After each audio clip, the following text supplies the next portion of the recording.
Olá, seja bem-vindo ao canal Falando sobre Ética, eu sou o comandante Ricardo. No vídeo de hoje, terminaremos de falar sobre Friedrich von Hayek, com base no livro do Rodrigo Constantino. Porém, antes de iniciar este vídeo sobre Hayek, considerei importante apresentar-lhes alguns trechos da fala do Papa Leão XIV, em seu discurso para agentes de comunicação, que demonstra a sua postura conservadora. Então, vamos lá. O Papa Leão XIV nasceu em Chicago, nos Estados Unidos, em 1955. Seu nome de batismo é Robert Francis Prevost. Nesta semana, no dia 12 de maio, realizou um discurso para jornalistas no Vaticano. Trago aqui alguns trechos com alguns comentários meus.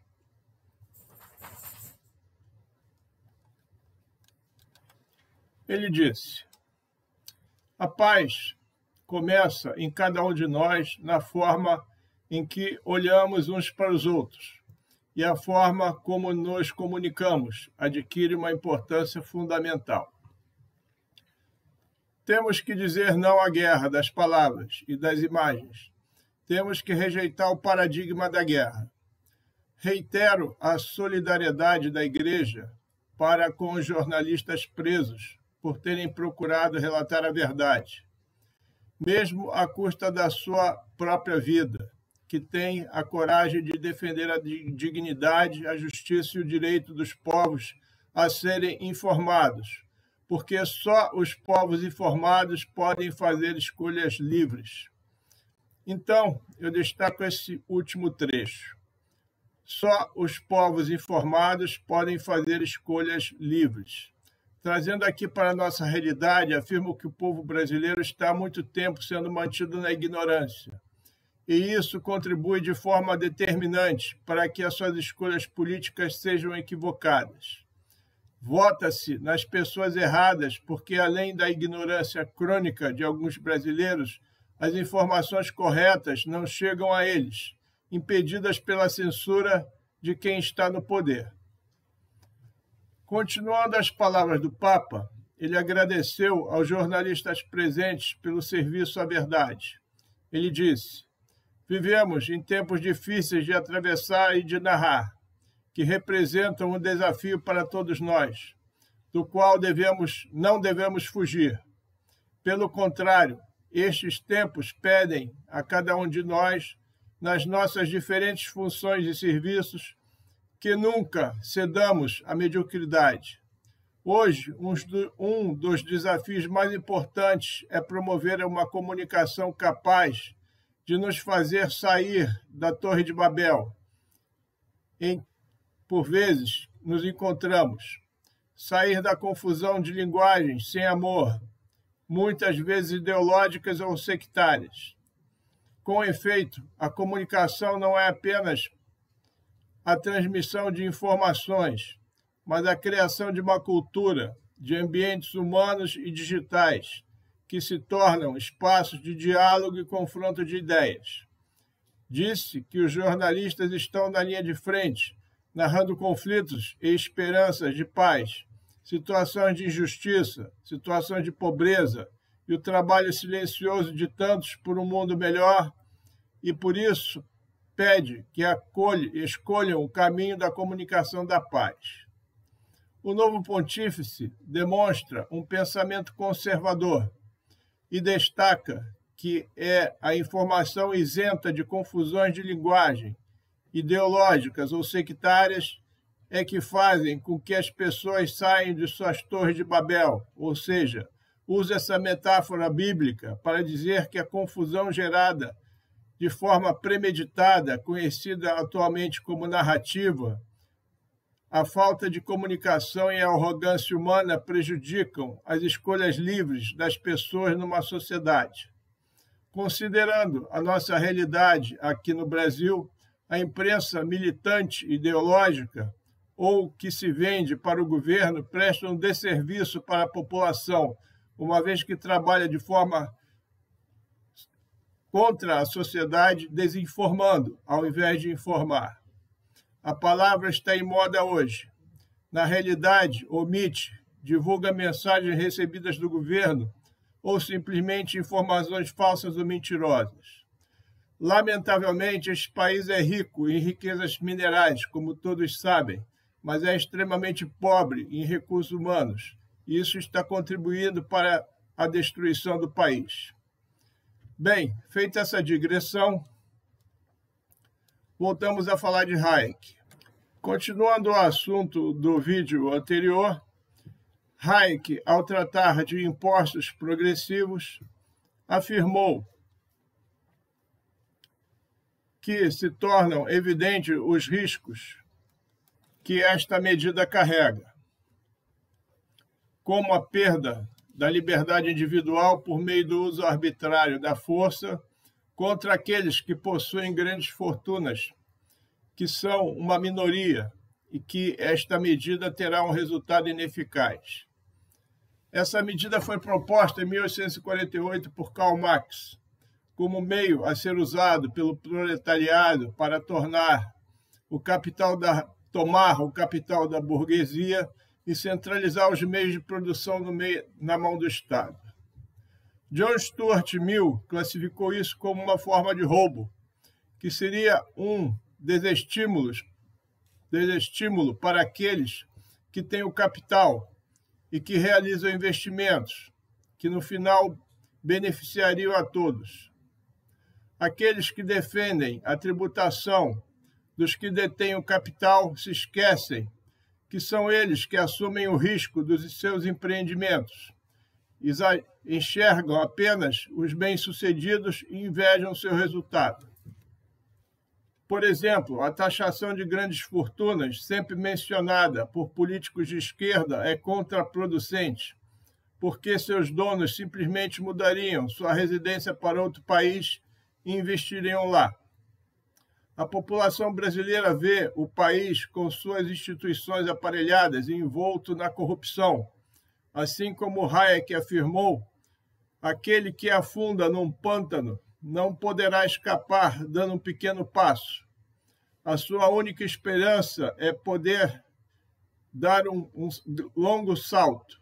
Ou seja, enquanto a população brasileira permanecer leniente, continuará a ser achacada por aqueles que estão no poder hoje. Precisaremos de uma reação forte e contundente para sair desse pântano, segundo Hayek.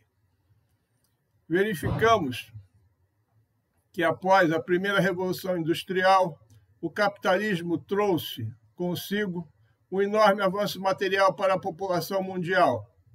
O que o trabalhador pode desfrutar hoje, em termos de conforto material, como facilidade de locomoção, vacinas, tratamentos médicos, etc., era inimaginável até para o nobre na Idade Média.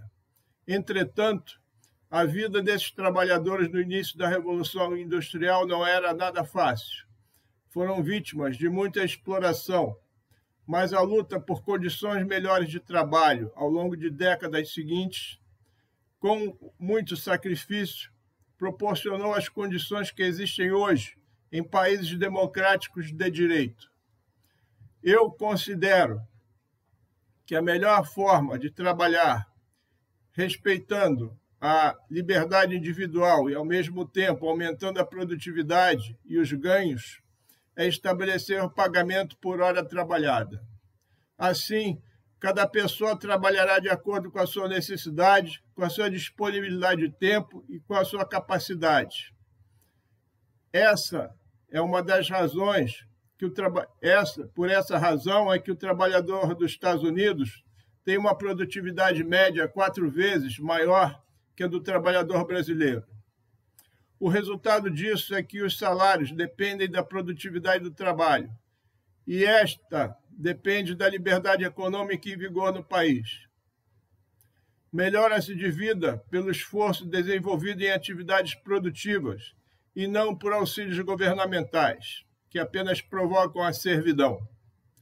Hayek escreveu um livro que expõe aquele que seria o erro fatal do socialismo, que é o seu equívoco intelectual. Seu título é Erros Fatais do Socialismo. Neste livro, Hayek mostra a arrogância contida na ideia de que os homens podem moldar o mundo de acordo com as suas vontades e levou a experimentos sociais catastróficos. Hayek aponta que nossa civilização depende de uma extensa ordem de cooperação voluntária e impessoal para prover o seu avanço e a sua preservação. Graças a ela, podemos desfrutar de muito mais conforto do que era possível séculos atrás. Mas esse resultado não depende de ele ser naturalmente bom. Muito daquilo que o homem faz de positivo nessa ordem de cooperação gera consequências involuntárias que são positivas para a sociedade. Quem deseja derrubar as regras que surtem efeitos positivos para a sociedade, como os socialistas, é que terão o ônus de mostrar os benefícios que essas reformas trarão. Do contrário, a sociedade deve rejeitar essa mudança. David Hume, do qual falamos no vídeo 52, já dizia que todos os planos de governo que implicam em uma grande reforma dos costumes da sociedade são totalmente imaginários. Os engenheiros sociais do socialismo aprendem, da pior maneira, que não é possível brincar imprudentemente com a ordem espontânea vigente nas sociedades. Historicamente, nenhum governo socialista foi bem-sucedido no sentido de melhorar a vida da sociedade no país em que se instalou. Todos fracassaram. Isso, segundo Adam Smith, seria a mão invisível do mercado, metáfora usada por ele para descrever situações em que o conhecimento disponível não consegue explicar certos fenômenos econômicos com precisão. Abandonar essa ordem de mercado para adotar as práticas socialistas seria destruir a civilização e empobrecer a humanidade. Por trás disso estaria aquilo que Hayek chama de pretensão do conhecimento. Para Hayek, uma pessoa fica rica no livre mercado, criando valor para os demais. Por exemplo, Michael Dell não tornou ninguém mais pobre para ficar bilionário. Com seus computadores, ele fez fortuna ao contribuir para o sucesso dos consumidores de seus computadores. Assim, Hayek é um defensor da razão e, por isso, entende que a razão humana tem limites. O socialismo clássico, com a ideia de planejamento central, parte da ingênua visão de que a racionalidade humana pode desenhar a sociedade perfeita, aquilo que Hayek chamou de racionalismo construtivista. Mas isso seria uma visão de um socialismo ideológico perfeito, bem diferente do socialismo ideológico misturado com comunismo e com uma visão de sindicalistas corruptos que temos nesse grande pântano que é o Brasil hoje. Para Hayek, bem como para Immanuel Kant, há um processo evolutivo de moralidade numa sociedade que não seria nem instintivo, nem criado pela razão, mas algo entre ambos. No vídeo número 5, eu falo de Kant e descrevo a grande quebra de paradigma estabelecida por ele, que foi a criação da ética científica. Por meio dela, estuda-se a moral social de forma crítica e com método, chegando a conceitos baseados na razão e na ciência, para explicar a moralidade na sociedade. De fato, as sociedades evoluem e a moral social acompanha essa evolução. Algumas coisas que eram costumes deixam de sê-lo e outros costumes surgem, normalmente baseados em avanços tecnológicos. Assim, na minha opinião, a ética científica é aquela que está entre o instinto e a razão, decorrente do processo evolutivo da moral, como foi descrito por Hayek. A evolução cultural é um processo de contínua adaptação a eventos não previstos. Hayek lembra que toda evolução depende de competição contínua e da preservação das conquistas. E, para que isso ocorra, é preciso haver um ambiente de liberdade individual e respeitadas as leis. Para aqueles que entendem que a ordem só pode ser produto de um arranjo deliberado, pode parecer absurdo reconhecer que a descentralização das decisões possa gerar uma ordem eficiente. Mas é justamente o que acontece. Para Hayek, essa é a principal razão pela qual a prática da descentralização demonstra a melhor eficiência no uso disperso da informação. Também demonstra que devemos rejeitar veementemente o uso de premissas construtivistas para desenhar uma nova ordem social de cima para baixo. A mecânica da evolução social consiste em, primeiro, criar informalmente costumes na base da sociedade que evoluirão para leis, que no final serão transformadas em Constituição, que será a lei maior, e tudo isso ocorre de baixo para cima. O valor de uma Constituição para um Estado democrático de direito é o mesmo valor de uma Bíblia para os cristãos. Como eu já falei neste canal, a nossa Constituição em vigor não é a melhor que temos nesse país, mas é a que está em vigor, e cumpri-la é o mínimo que pode ser feito.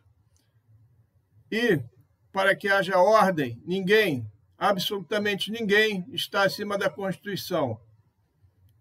O grande problema no Brasil é que a Constituição está sendo destruída e a população permanece inerte, pois aprendeu, desde o início da colonização, a ser tutelada pelo Estado. E, por isso, uma doutrina que ensina a não reclamar de nada. Sua liberdade está sendo tomada aos poucos, como manda o Manual Socialista, e nenhuma ação que tenha resultado prático está sendo tomada até agora. Portanto, as eleições de 2026, no ano que vem, na minha opinião, serão as mais importantes em séculos. Será a última chance da maioria conservadora deste país acordar e impedir que o país mergulhe no abismo do totalitarismo. A mudança poderá ocorrer em 2026, e como disse o deputado federal Gustavo Gayer numa entrevista recente, será a mudança da sobrevivência. É a última chance. O sistema que está no poder agirá de todas as formas e com todos os métodos para que isso não aconteça. Mas, se isso acontecer, será o ponto de partida para o povo brasileiro retomar as rédeas de seu destino. E isso só ocorrerá se não permitirmos que essa esquerda sindical corrupta retorne ao poder novamente. Segundo Karl Popper, cujo pensamento será objeto de vídeo nesse canal, o futuro está em aberto, não é pré-determinado. Deste modo, não pode ser previsto a não ser por acidente. As possibilidades contidas no futuro são infinitas. A afirmação "o futuro é determinado pelo que fazemos no presente" é um princípio fundamental que ressalta a importância de nossas ações e decisões atuais para o nosso amanhã. Em outras palavras, o que fazemos agora molda o que seremos e o que viveremos no futuro. Essa é uma ideia frequentemente associada à frase de Mahatma Gandhi, que disse que o futuro dependerá daquilo que fazemos no presente. Mas, para isso ocorrer, é preciso haver foco, determinação e um objetivo claro a ser alcançado. Existe um ditado que diz no direito, que diz o seguinte: o direito não socorre aos que dormem. Se a população brasileira permanece leniente, na esperança de que alguém a socorrerá, pode esquecer. A sua liberdade terminará de ser extinta por aqueles que estão no poder e, quando acordar do seu sono profundo, descobrirá que a servidão é o que lhe resta. O poder soberano pertence ao povo e não está sendo exercido.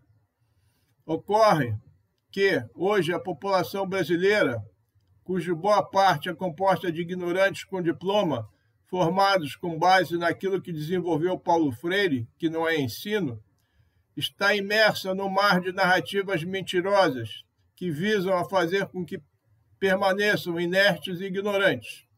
Suas mentes foram destruídas pela ideologia que foi implementada nas escolas e universidades, particularmente as públicas, visando formar militantes, que são nada menos que gado, que obedece ordens do seu senhor.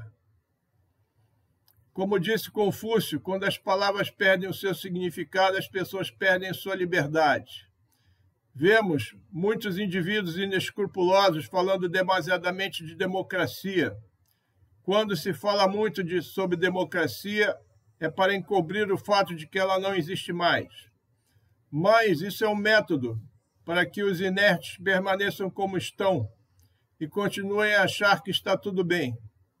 Só que aqueles que tanto repetem o termo democracia são justamente os mesmos que a destroem.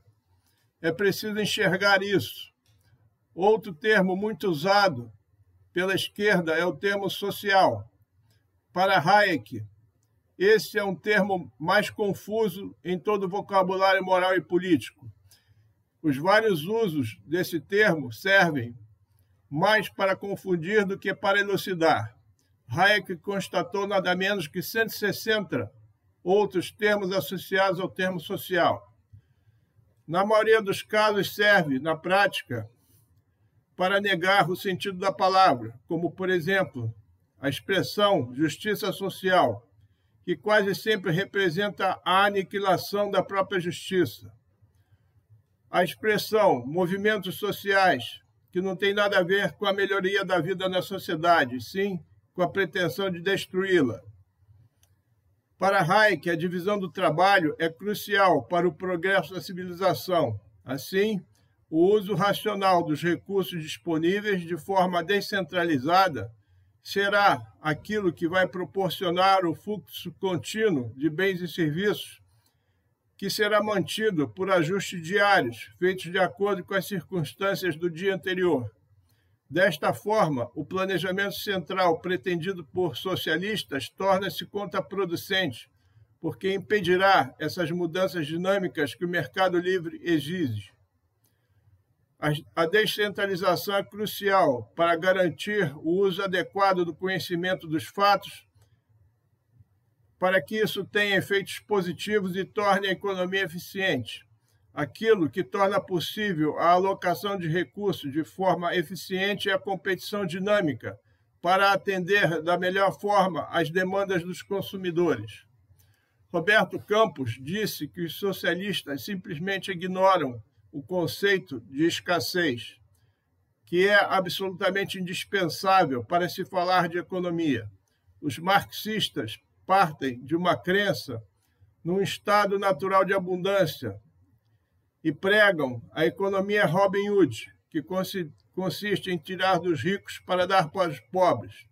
Mas os socialistas sempre esquecem que os recursos são sempre escassos e as necessidades infinitas, como se diz em economia.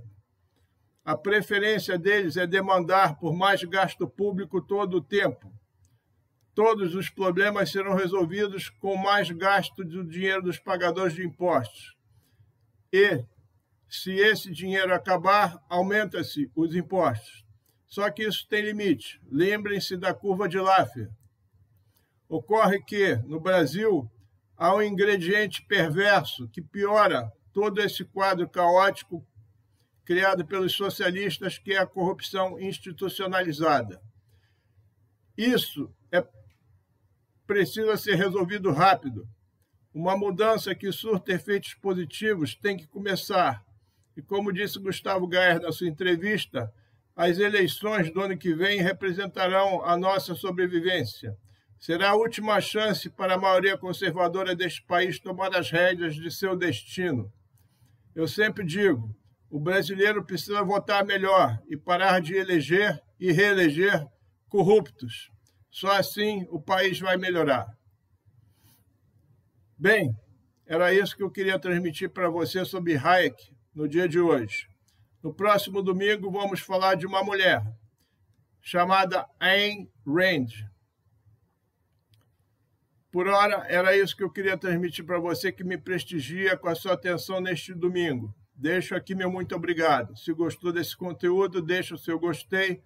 E se desejar, comente, compartilhe esse vídeo e inscreva-se nesse canal.